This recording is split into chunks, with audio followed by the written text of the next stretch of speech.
Just when I think I'm finally done with Napoleon, there he is. It's kind of so weird to see Epic History post another Napoleon video because like Napoleon kind of ruled my channel for like late 2023 through most of 2024. Like I consumed so much Napoleonic Wars content from Epic History, Extra History. I watched Waterloo. I watched War and Peace. I watched that Sharp series. Just other than Rome, I think in this channel I've consumed so much Napoleonic content, which is funny because when this all began, I wasn't really that interested in Napoleon nor his era. Like it was too. I was like more into like older eras of warfare, and I thought his was too close to the modern, so I was kind of like eh. But here we are after all this time, man.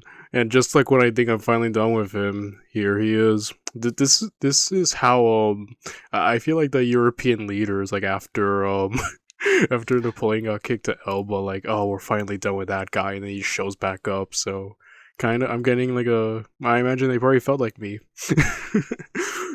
surprised and whatnot.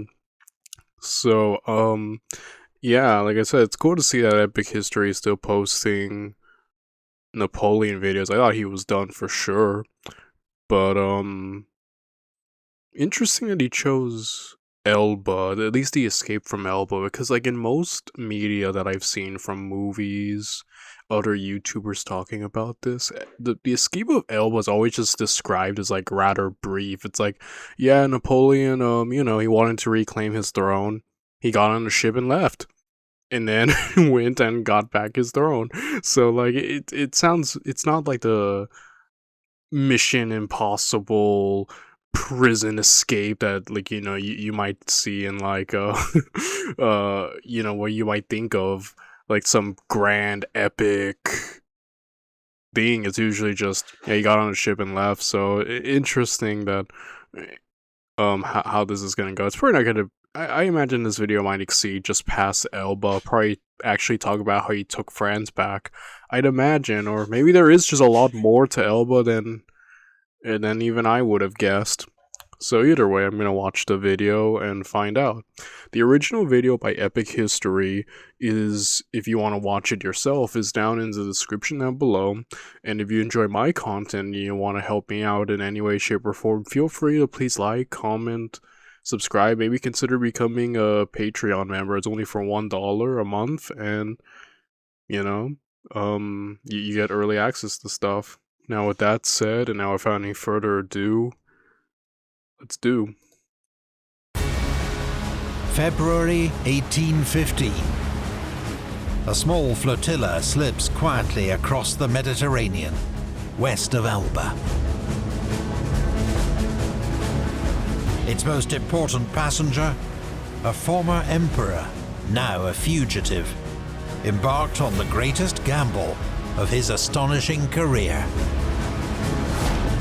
Napoleon Bonaparte was the greatest general of his age. His armies had once dominated Europe.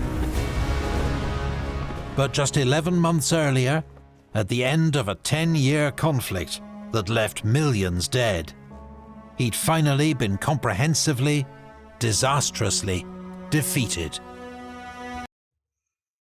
I always thought it was so interesting when Napoleon came back, because I don't think he was even on Elba for like a full year before he like went to go and reclaim his throne. So I always found that interesting. And there was a lot of discontentment in France, if I'm remembering correctly. The restored Bourbon monarchy, people remembered exactly why they overthrew them in the first place. So yeah, there was some people like discontent and kind of was like, yeah, we kind of want Napoleon back, despite the war sickness. I feel like the biggest the biggest problem near the end of Napoleon's reign definitely was the war sickness. Like the people were tired of all the constant wars. So but yeah, I always thought like it was so interesting him coming back, because yeah, if it's almost like if he could have waited longer, um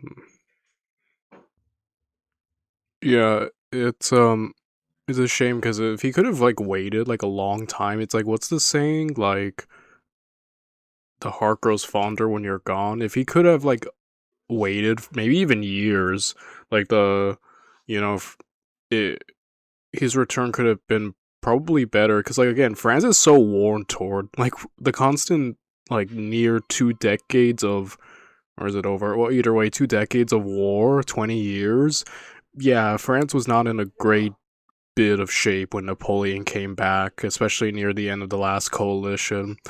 And it really comes down to if he could have waited. But I know that's also not really possible because I believe around this time in his Elba exile, there were talks of like the British wanting to move him because the British literally, yeah, were pretty anxious about Napoleon, so wanting to move him. So that may be something that could have happened if he had stayed put. Also, his life he wasn't long for the world.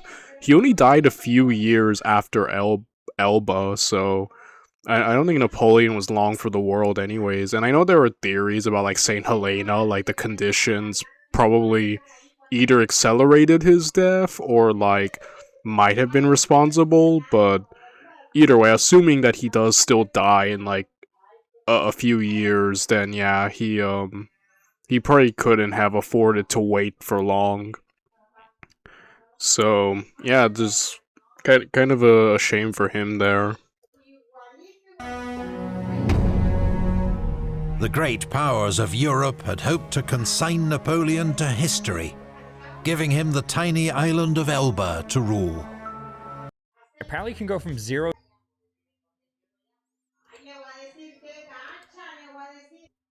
Restoring France's Bourbon monarchy. But the Emperor of Elba soon became restless.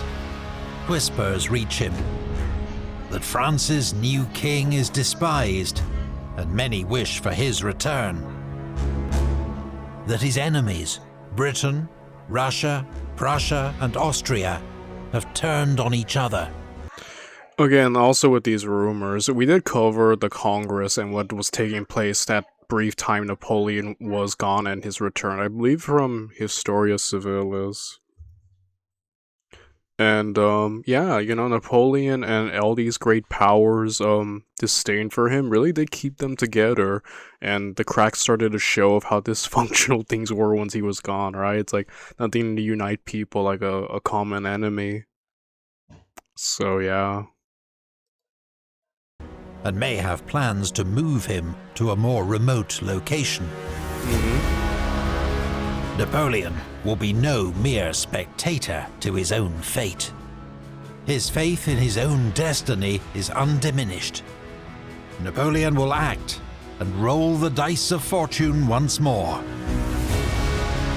He will make a daring bid to reclaim his throne and restore France to glory, even if it means plunging all Europe into war once more. But Napoleon's quest may be over before it begins. A day after sailing from Elba, as the sun falls over the Mediterranean, Napoleon's vessel passes within shouting distance of Zephyr, a brig of the French King's navy. But for an unknown reason, there is no attempt to question or search the suspicious vessel. Perhaps Napoleon's star of destiny still shines after all.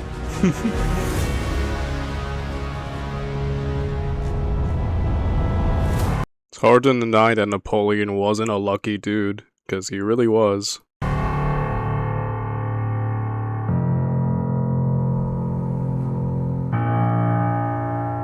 Soldiers, in my exile I have heard your voice, I have returned in spite of all obstacles and all dangers.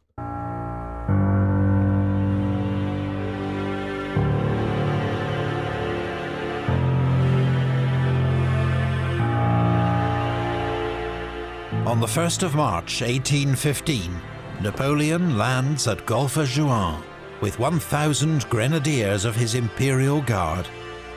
He's just 15 miles from Nice, where his glorious first Italian campaign began 19 years earlier.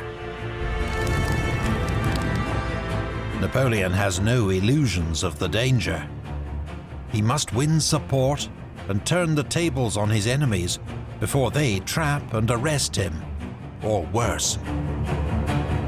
Therefore, he must travel fast before they can organize. Aix, on the main road, is a royalist stronghold. So Napoleon takes... Yeah, Napoleon only started when he landed. I think usually it said that he only had like 1,000 dudes. So again, just the this whole event is really cool. I'll let him keep going, but it's really cool. a more mountainous route to the east. He and his entourage travel 190 miles in 6 days, along narrow, winding tracks. There is snow and ice and sheer mountain cliffs. Napoleon, now 45 years old, has to travel on foot for much of the journey. You know, Napoleon's age is something I kind of want to talk about for a brief second. How much he accomplished when he was so young in life, because he died in his 50s, I think. And I don't know the life expectancy all those centuries ago, especially in Europe, but, you know, 50s is so young to die. Like, I would say maybe even 60s. Like, I think, like, maybe 70s above, it's like, okay, you know, they had a good long life. Like, Napoleon achieved so much in his youth, and that's usually a factor I find most people don't really talk about much. Like, you know, like with Alexander the Great, everyone's always high on the youth. Like, look, dude died when he was like 32, like, so young. It's like Napoleon, also accomplished a great amount of his deeds in his 20s and his 30s. Like, most of his grandest accomplishments were around that time, so... You know, and he died young, in my opinion. Like I said, I don't know about the life expectancy back then, but to die, like, in your 50s, I think is young, in my opinion. So, yeah, he really did, in some ways, achieve such a short and yet glorious life, in my opinion. So, no, it's usually the youth, because I find in, like, portrayals or stuff, you know, usually we kind of depict Napoleon already kind of, like, around this time, like already old, like a bit more middle-aged and whatnot, but it's like it's easy to forget how young he was through most of his career, you know. Sometimes he stumbles and needs assistance. The contrast to the youthful first consul Bonaparte of 1800 crossing these same mountains is stark. As he moves north, things start to improve. At Sisteron, Napoleon is welcomed by the mayor. At Gap, he is cheered by crowds. But then, on the 7th of March, outside Grenoble, the road is blocked by French troops sent by the king. The Fifth Line includes many veterans of the Empire, men who have served under Napoleon's command. There is a standoff. The Emperor's grenadiers implore the Fifth to join them. Then Napoleon himself steps forward, throwing open his grey coat. "Soldiers of the Fifth, if there is one among you who wishes to kill his Emperor, he can do so. Here I am." I'm telling you, like, you hear a lot about, like, aura nowadays, like, people who have aura farming. Literally, this is sheer aura coming from one person. You know, the fact that he managed to take over a nation without killing one person. Like, you know, his takeover, just everyone willingly came back to him. Like, he didn't have to, like, fight French soldiers and stuff like in this event. He took over a nation through sheer presence, aura, charisma, and then proceeded to have literally the most powerful nation in the world declare war on him as an individual, and not France, Napoleon himself. Like, dude, how much more epic can one be? How much more aura can one person have? Like, He really is amazing. Like, I'm starting to remember why I like Napoleon so much. There's just so much, dude. The man was, even if you don't like him, it's hard to deny. He was built different. A royalist captain gives the command, "Fire!" There is silence. Then, cries of "Vive l'Empereur!" ring through the regiment. They are won over. On my march to Grenoble, I was an adventurer, Napoleon later recalled. In Grenoble, I once again became a sovereign.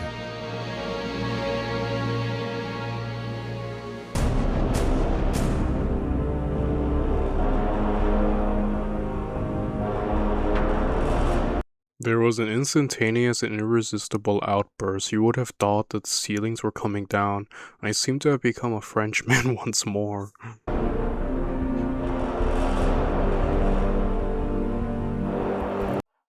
Guys, if you're still At the court of King Louis XVIII in Paris, there is disquiet, but no great sense of alarm. An outlaw adventurer and his small band of followers are surely no threat to the French state. The men who now draw up a plan to stop this escapade know the fugitive well. Marshal Soult, now Minister of War, joined by Marshals Oudinot, MacDonald and Ney. Men who had won titles, riches and glory under Napoleon, but continue to hold senior roles under the Bourbons. Ney, in particular, whom Napoleon had once dubbed bravest of the brave, seems to have switched his loyalty with zeal. "I will seize Bonaparte," he tells the king, "and I will bring him to you in an iron cage." Yeah, sure, buddy. Ney marches south with 3,000 troops to arrest his former master. But everywhere there are signs that Bourbon authority is collapsing. In Lyon, Napoleon is welcomed with celebrations. Whole regiments are defecting to him. Ney hears grumbling within his own ranks. He's haunted by the prospect of civil war. Napoleon writes directly to Ney. "I shall receive you as I did on the morrow of the Battle of the Moskowa," he tells him. Ney is won over. "The cause of the Bourbons is lost forever," he tells his troops. "Only the Emperor Napoleon is entitled to rule over our beautiful country." You know, I have to give it to the Bourbons for being so bad that they managed to create a situation like this. I mean, granted, like, yeah, all these people like fought and went on campaign with Napoleon, like admiring him for his genius on the battlefield and him going with his men through so much. So already that's already quite the uphill battle. But it's like I think like the end, before he gets sent to Elba, like the situation against Napoleon in a lot of ways was turned on him. Again, the war weariness, the people just wanting peace, and like, yeah, the situation against Napoleon definitely wasn't the best when he left to Elba. But the fact that a lot of people managed to turn on the restored Bourbon monarchy as quickly in the months that they did, probably is not telling of. It's probably very telling of like the how bad they were at at basically ruling on.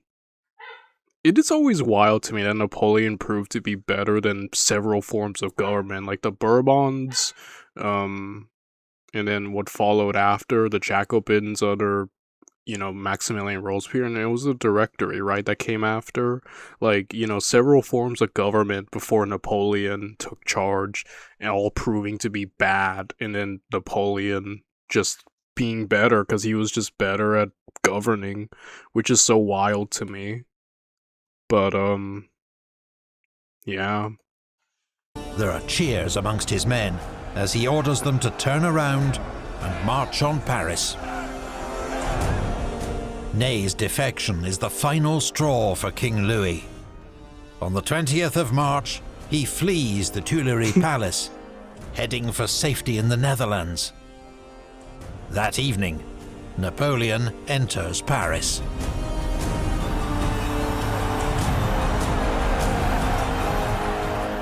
At the Tuileries, he is acclaimed by former ministers, dignitaries and soldiers, many of whom are now out of work. Marshal Davout is there to welcome him. I'm happy to see my boy. Marshal Davout, in my opinion, is the best marshal, and I'm a I'm a big fanboy of him. I think he had retired after, like, he didn't work for the Bourbon monarchy. Like some of the other marshals, he straight up retired. Then here's Napoleon came and he went back. My boy, which makes with Napoleon essentially benching him this campaign really sad. Oh man, I'm sad. Marshal Davout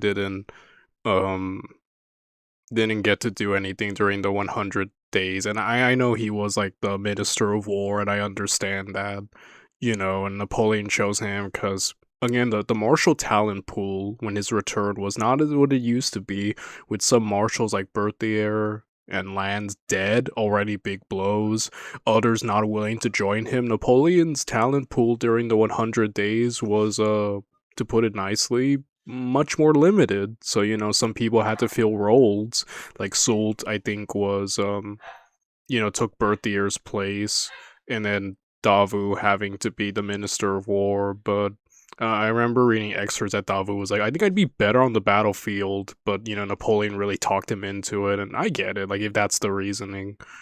But it still makes me sad that Davout didn't get a chance to do much, Makes me sad because I wanted my boy to have a few more moments or do something. So, ultimately, doesn't, not much happens there, which makes me sad. He had been ostracized by the Bourbons for his loyalty to Napoleon. Even Joseph Fouché, the wily Minister of Police for the last 16 years, is on hand to offer his services, which are quickly accepted.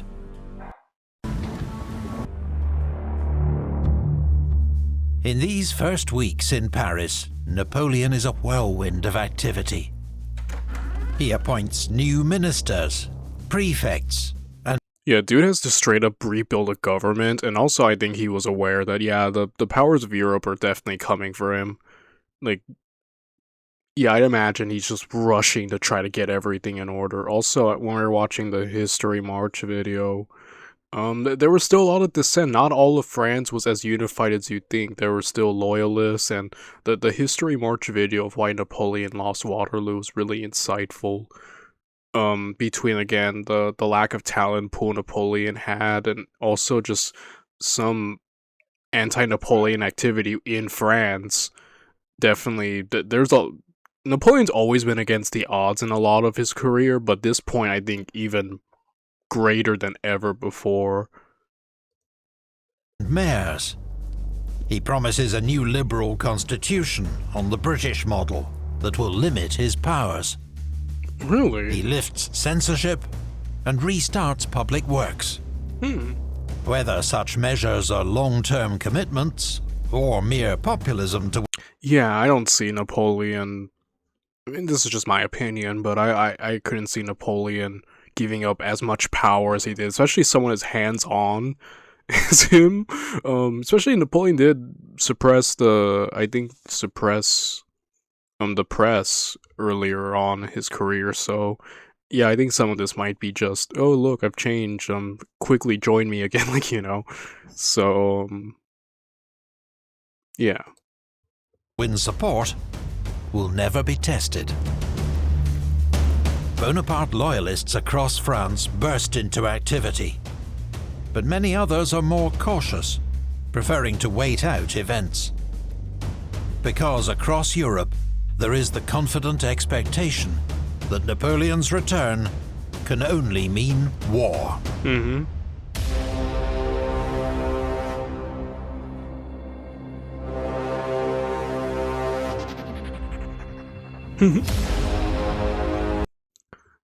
Okay, he has reappeared. This man died with our blood. He is another Attila, another Genghis Khan, but more terrible.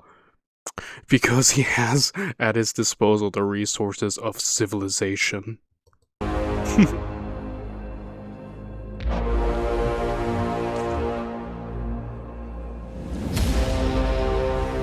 The previous year, 1814, had seen Napoleon defeated by a giant coalition of his enemies after a decade of war. After their victory and Napoleon's exile to Elba, these powers met in one of history's first great international summits, the Congress of Vienna, to decide Europe's future. But without the threat of Napoleon to bind the coalition together, old rivalries and suspicions soon re-emerge. There are bitter disputes about territory and sovereignty. A break between them, even war, seems a distinct possibility. I remember the Congress video we saw from Historia Civilis, and just Tsar Alexander, like, straight up at points challenging people to duels and casually threatening basically World War Zero is the funniest thing ever. Tsar Alexander is such a wild character. Another really interesting guy in a very interesting era. But when the Allied monarchs hear that Napoleon has landed in France, they do not hesitate. They put aside their differences to form a seventh coalition and declare war not on France, but on Napoleon, an enemy and disturber of the world. They plan to raise 4 massive armies. The Austrian Prince Schwarzenberg's army of the Upper Rhine, the Prussian Prince Blücher's army of the Lower Rhine, the British Duke of Wellington's multinational army of Flanders, and Barclay de Tolly's Russian Reserve Army.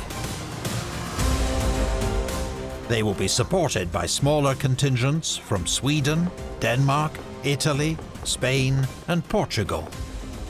Their total strength, on paper, nearly 1 million men.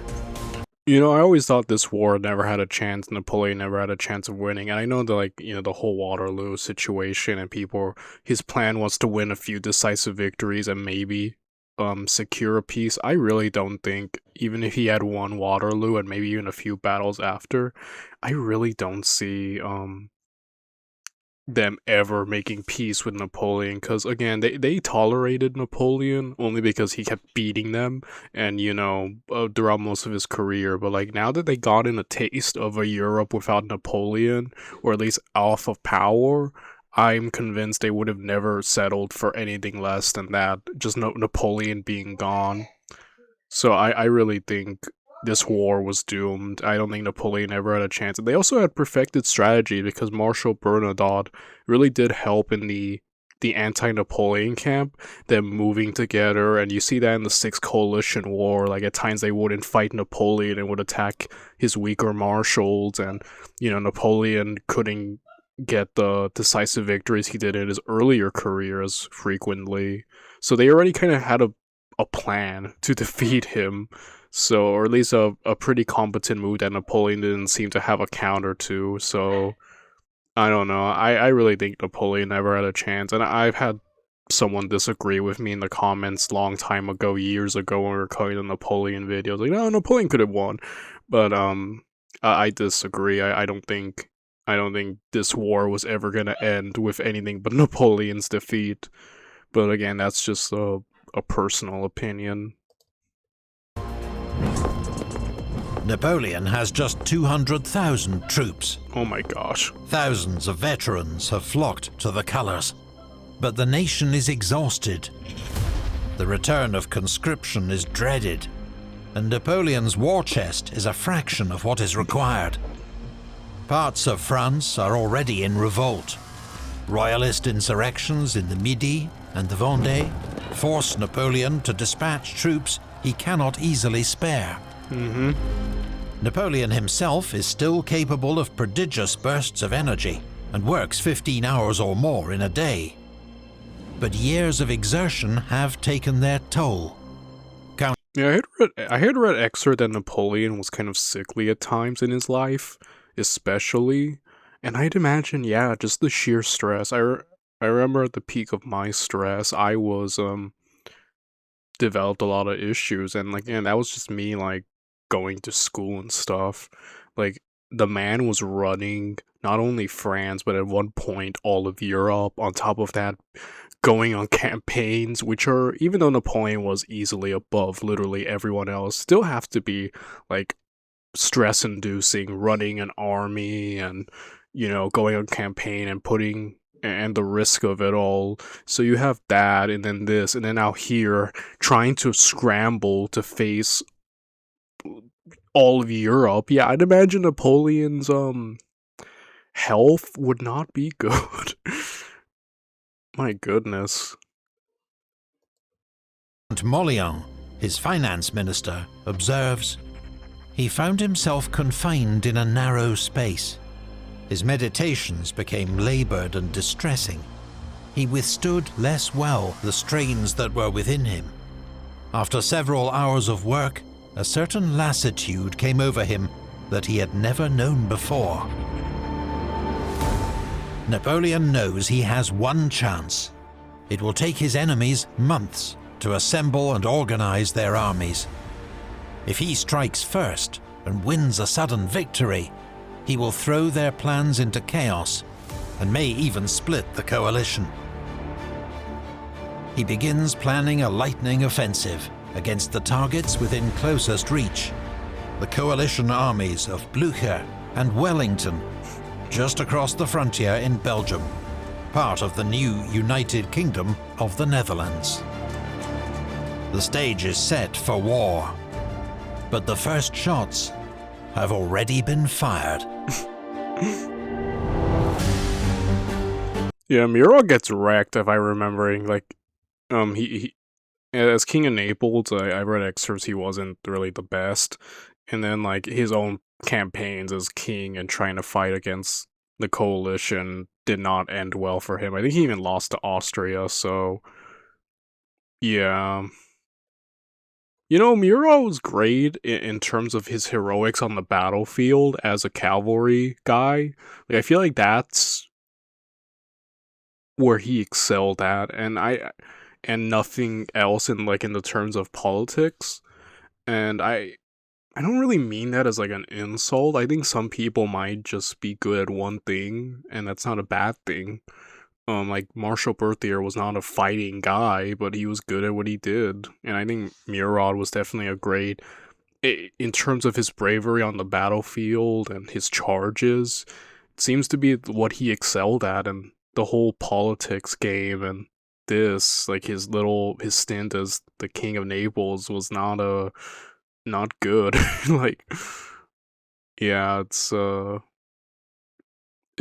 definitely not a great point in his career, unfortunately.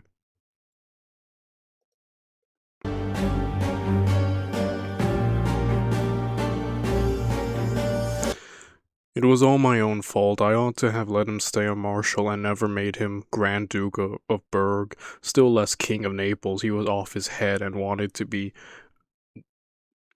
at a bound to be chief of everything. Yeah, the guy just wasn't built for it. The whole ruling probably would have just been best as a cavalry guy. Then again, I know he was married to Napoleon's sister, and that might have had a big factor in why, because Napoleon was making relatives and family, dukes and princes and stuff, and Murat naturally falls into that. But yeah, definitely probably not a good move overall.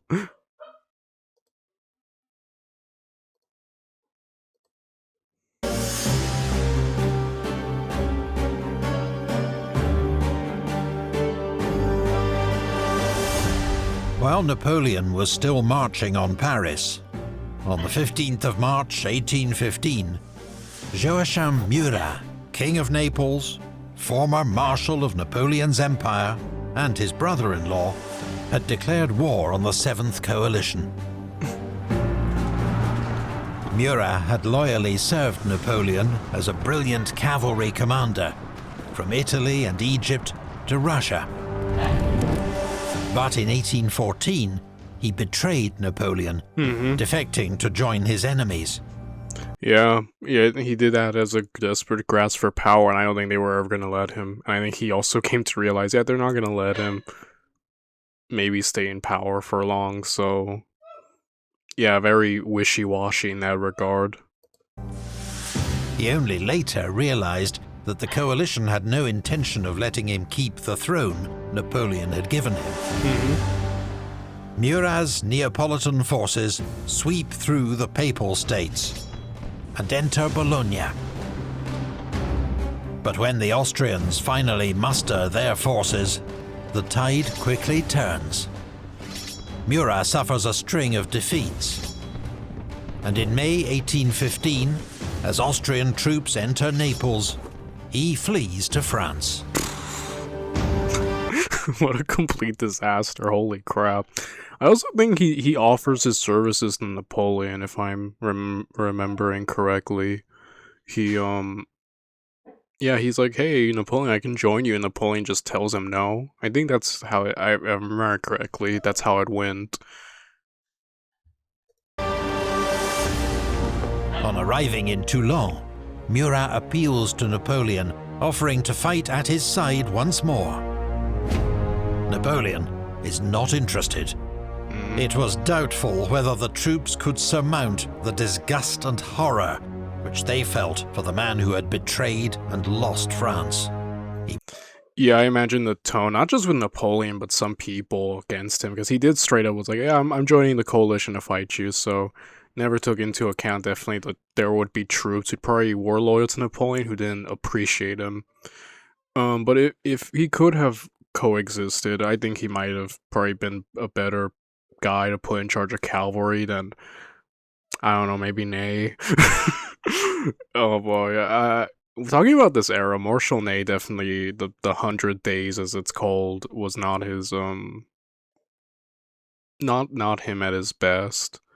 Which is sad, because I like Marshal Ney, I think he really is cool, and I think that one of the coolest moments in the entire Napoleonic Wars was his exploit in Russia, and the Russian retreat, where he managed to escape their hands despite, at one point being surrounded. So, it's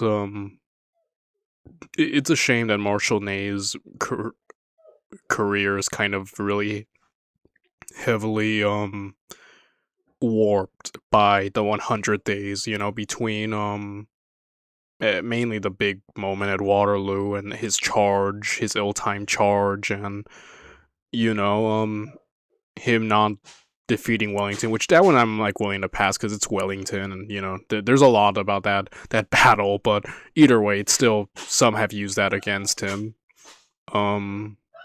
So again, it's like it's a shame that a lot of his career and some bad things are definitely heavily tainted by that. Would later say.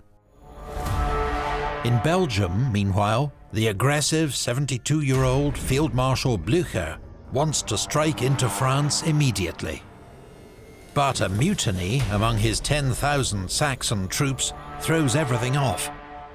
He must divert 14,000 reliable Prussians to watch them, a force that will be sorely missed in the weeks ahead. The 46-year-old Duke of Wellington is also in a tricky situation. He had achieved stunning success, leading a joint Anglo-Spanish-Portuguese army against the French in the Peninsular War. But his old army of veterans has been widely dispersed. Now he commands a mixed force of British, Dutch, Hanoverian, Brunswick, Nassau and Belgian units. A few are reliable, but most are untested. Some are even suspected of loyalty to France. These troops are now spread thinly, watching the many possible routes into Belgium. But the coalition does have one strength on this front. Since their first correspondence, Wellington and Blücher have developed a sense of mutual respect and understanding. Each feels that the other can be counted on. It will prove crucial in the coming campaign. By early June, reinforcements have brought their combined strength to 230,000, and a joint invasion is being discussed. Neither expects that they are about to be attacked. Yeah, what's the saying? Like, Napoleon has, humbugged me or something? Or I think, like, because he managed to get a good march on Wellington and strike. Again, typical Napoleon, divide and conquer, which is what he was trying to go for, catch everyone off guard, take them off separately. It just did not work. It is amazing how big of a factor, not to say Napoleon or any of the greats were incompetent, because they were the opposite. They were extraordinary commanders. But again, there's that factor of luck, as I call it, like just having good fortune. Like, they're the kind of people who could play like Dungeons and Dragons and probably roll nat 20s for the majority of whenever they play. I actually knew a guy like that once. Like that luck. I think that some of the greatest commanders had. But it's also so amazing when it runs out, because there's always a point in the lives of these men where you see it fall apart. Like, you think of Julius Caesar, one of the luckiest dudes who survived some wild stuff in his life, and then at the end his luck ran out through that whole assassination.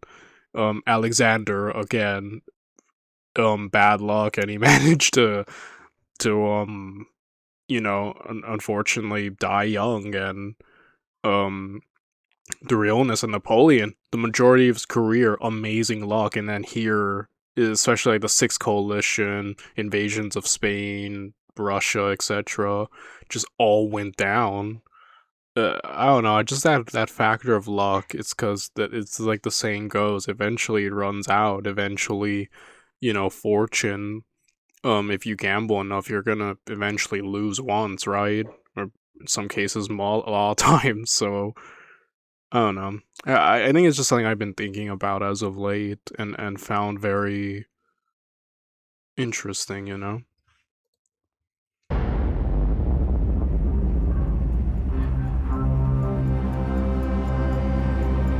Soldiers, we have forced marches before us, battles to fight, and dangers to encounter, but firm in resolution, victory must be ours. The moment is arrived when we must conquer or die.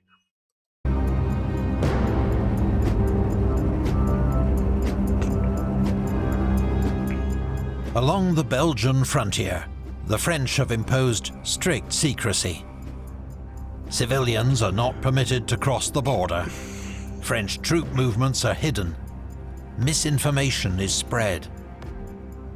On the 12th of June, Napoleon makes a conspicuous public appearance in Paris, then quietly slips away and races off to join the army. The French Armée du Nord is 128,000 strong, divided into 5 corps, a cavalry reserve, and the Imperial Guard. Though it includes many veterans of Napoleon's campaigns, it's a far cry from the Grande Armée of 1805. Yeah, now it's just the armée. It's no longer as grand as it used to be. Supplies are scarce, hard cash even more so.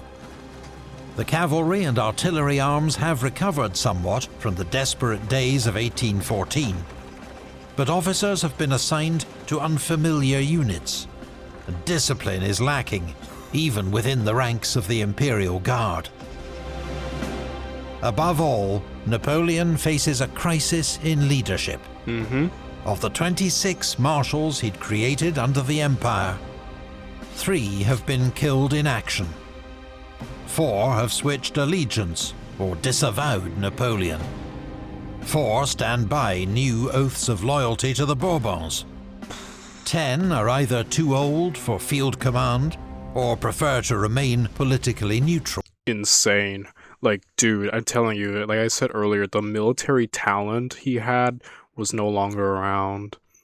I think Berthier was the biggest loss, though. Like, You know, like I said, Marshal Ney, in my opinion, is the best Marshal. I mean, not Marshal Ney, Marshal Davout. Sorry, I was thinking about Ney because I want to talk about it for a little. But like Davout, and he's my favorite. But I think Berthier might be the most important Marshal. He's called the indispensable Marshal, and rightfully so. Literally, I think. No offense, I'm pretty sure it's Soult who takes who takes charge of you know, his duties and whatnot. And again, Soult ain't such a bad option. It's just like the only problem is that he's not Berthier. Like Berthier was literally the at what he did the best. So that's the only problem. It's like someone almost impossible to follow up.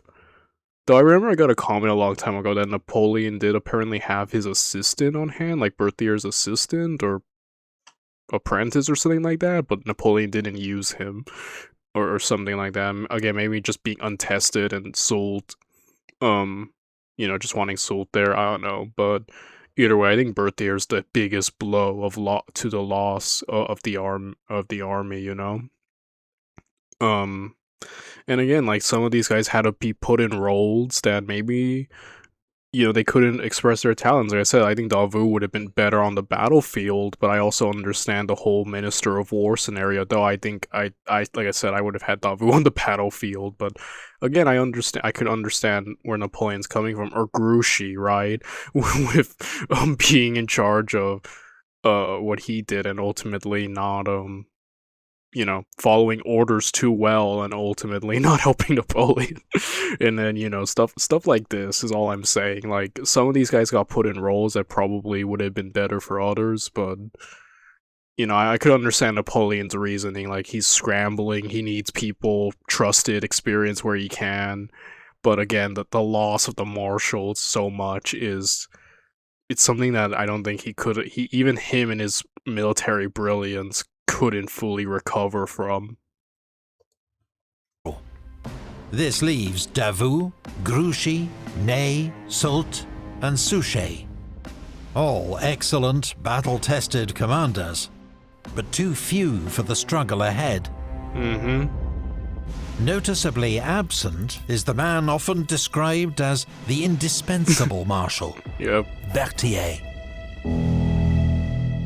As Napoleon's chief of staff for 2 decades, Berthier had performed the vital role of overseeing the emperor's headquarters and Yeah, dude was like the backbone of the army when you really think about it. Like, indispensable, just important. Like, he was like a big part of logistics and whatnot. And again, his loss, I think, is the biggest blow. Like, I think if he had him, Berthier, I always struggle with his name, I know, but I just say Berthier.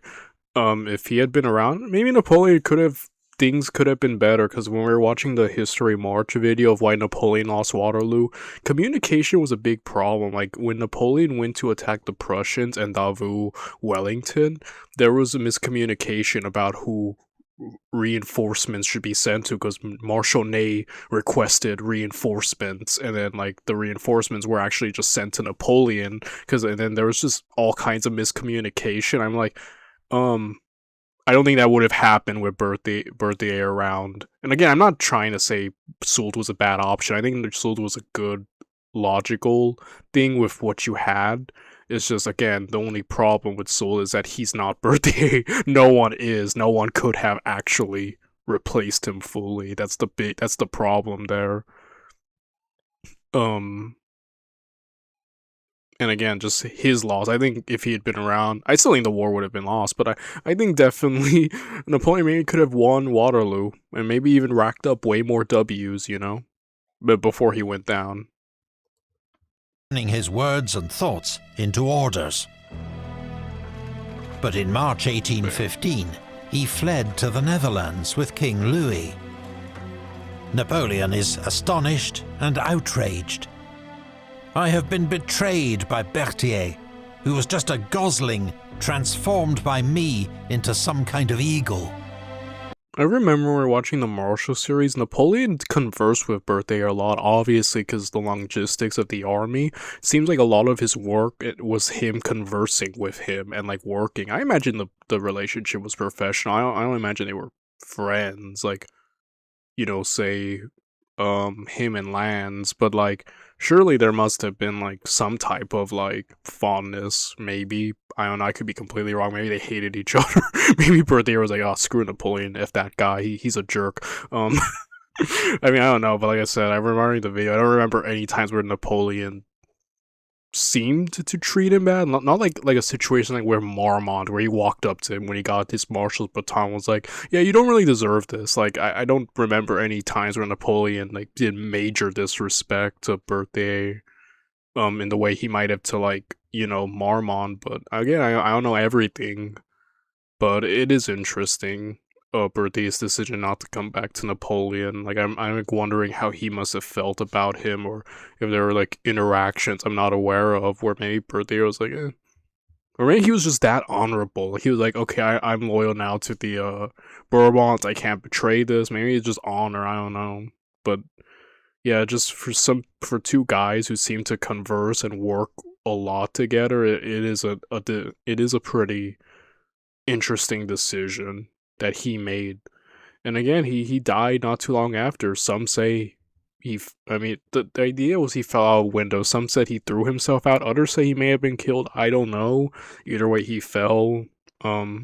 If we go with the self-termination theory, that he might have just regretted it, or maybe just regretted his situation. I don't know. There's a lot to it. Then, on the eve of war, Berthier falls from a high window. An accident seems most likely, but foul play cannot be ruled out. As Berthier's replacement, Napoleon picks Marshal Soult, thus giving an administrative role to one of his best battlefield commanders. Suchet, another brilliant general, is sent to the south to hold the frontier. While perhaps the best of all, Marshal Davout will remain in Paris. Yeah, that's the thing. Oh man, I just wish Davout could have been on the battlefield. Again, Soult and Davout were definitely amazing, and it's a shame that they were on the battlefield. But I get it. Like, the Napoleon needed to do what he needed to do with what he had, but it still is just like sad to me because my favorite marshal didn't get a cool moment. I kind of wish he had. It's kind of like the Sixth Coalition, where he was mainly besieged the majority of the time, so he wasn't there for battles like defending France or Leipzig, which makes me sad. Again, I'm a big Davout fanboy. I wish he had gotten more to do later on. Oh well. As Napoleon's new Minister of War, with the added responsibility of defending the capital. These are important roles that Napoleon wants to entrust to loyal, experienced commanders. Makes sense. But his decisions will keep 3 of his best generals far from the action, with grave consequences. Yep. And there are soon signs that all is not well within the army. On arriving at headquarters, Napoleon discovers Marshal Soult has bungled his orders. Still settling into his new post, Soult has mistakenly concentrated the whole army west of where Napoleon had intended, while Marshal Grouchy's cavalry corps is far behind schedule. Again, like I said, if Birthday had been there, I'm certain everything would have went much more smoothly. And again, I don't blame Soult at all. Like, this is like something he needs to it's like trying to step into the shoes of like someone who you can't fully imitate, and that's not an insult. I keep trying to say that because I don't want anyone to think, it's a situation that I would have not envied anyone trying to replace Berthier as the chief of staff. Like, that's literally an act you can't follow or never be as good.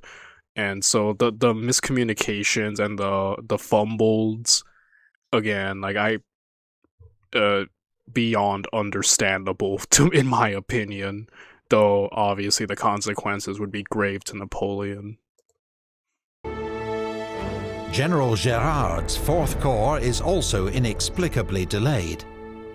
Then, one of its division commanders defects to the enemy. Throughout his life, Napoleon has believed in destiny, omens, and lucky dates.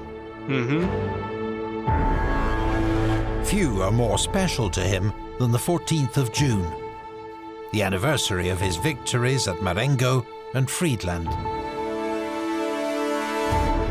He has chosen that providential date to launch this, the most high-stakes campaign of all. But in an operation that depends above all on speed, perhaps the real omen comes when he is forced to delay the start by 24 hours. Again, dude is racing against time. And there's also that and like the Waterloo thing. I think he wanted to start the battle earlier, but he had to wait. Again, like the constant waiting. It goes to show you, and this with the miscommunication and things not going as smoothly, I would take that as a sign, an omen of, oh, things are not good.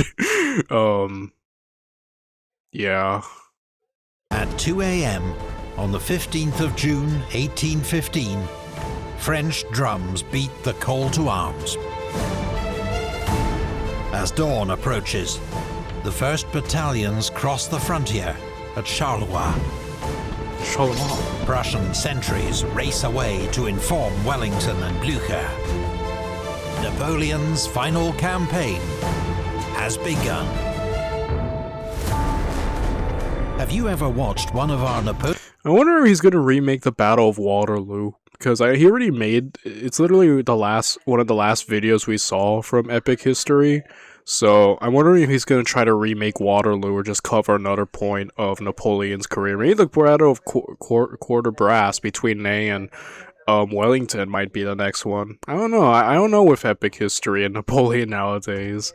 There's still a lot to cover, but either way, I'm gonna end the video right here. I've yapped long enough, and yeah, I don't have really much privacy anymore nowadays, unfortunately. So I'm just gonna end the video right here. It's a miracle that I even got this far. And I'll see you guys next time.